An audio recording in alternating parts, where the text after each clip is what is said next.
Un comité de pilotage très important pour le syndicat mixte et pour toute la région, puisqu'aujourd'hui nous préparons la venue à l'automne du grand inspecteur des sites qui va donner la continuité du label ou pas.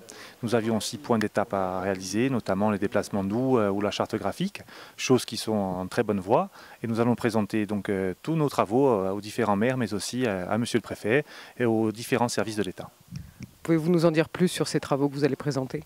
Bien entendu, donc nous avions par exemple le mode de déplacement doux, je vous en parlais. Nous allons proposer aux 6 communes un mode de déplacement doux, donc dit à vélo ou pédestre. Nous allons aussi présenter une charte graphique pour toutes les communes afin d'informer avec donc, cette fameuse charte de manière identique les futurs touristes qui se promèneront dans le vignoble de patrimoine, mais aussi dans la Conca d'Or. Et c'est cette déclinaison opérationnelle que nous allons réaliser aujourd'hui. Nous avons mis des bouchées doubles avec les services. Je tiens notamment à remercier Antoine Orsine, le directeur, mais aussi M. Jean Louzzi, Mme Barbara Souzine qui ont travaillé dur pour mener à bien nos points d'étape, et je pense que nous allons l'aborder quand même assez sereinement puisque les travaux vont bon train et je pense que nous serons tout à fait dans les temps. Vous êtes occupé de la partie sur la charte paysagère, entre autres. Pouvez-vous nous en dire plus sur les tenants et les aboutissants de ce document ?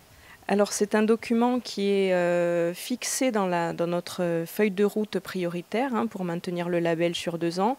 C'est un document en 3 temps, en tout cas qui a 3 dimensions fondamentales. La prise en compte du paysage pour la gestion des paysages, l'architecture et avec un volet urbanistique, et puis tout ce qui est un volet de lutte contre les risques naturels et puis technologiques. Alors c'est une charte qui est ambitieuse, elle repose j'imagine sur les bonnes volontés puisqu'elle n'a aucune valeur juridiquement opposable.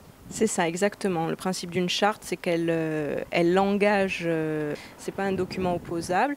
L'exigence qu'il y a pour cette charte, c'est de la décliner dans les documents d'urbanisme. Et donc, le syndicat mixte, et puis à travers le plan d'action, le programme d'action de cette charte, c'est d'arriver à l'intégrer progressivement dans les règlements des documents des PLU, notamment, et voire de l'annexer à certaines cartes communales pour que ça devienne, ça prenne un peu de force, en fait.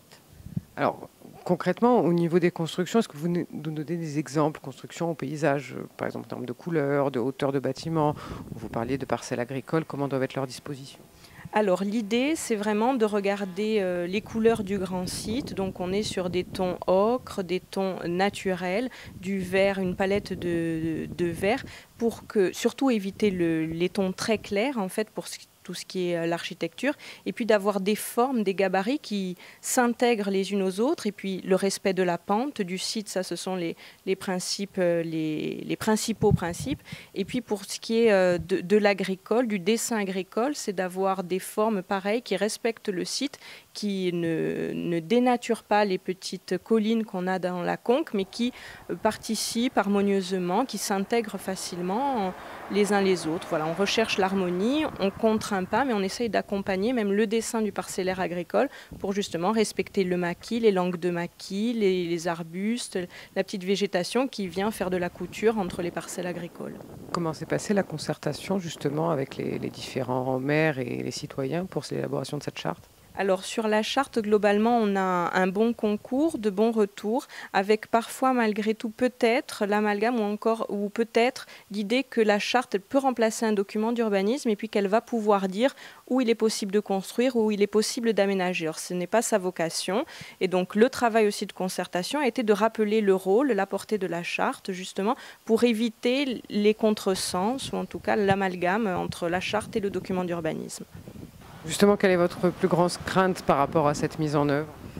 La plus grande crainte, ça reste toujours son application réelle et de voir les porteurs de projets et puis de voir que finalement c'est un beau document mais qui n'est pas appliqué. Mais bon, ça il faut prendre le risque, mais vu le dynamisme des acteurs sur le territoire, on a bon espoir de la voir s'appliquer.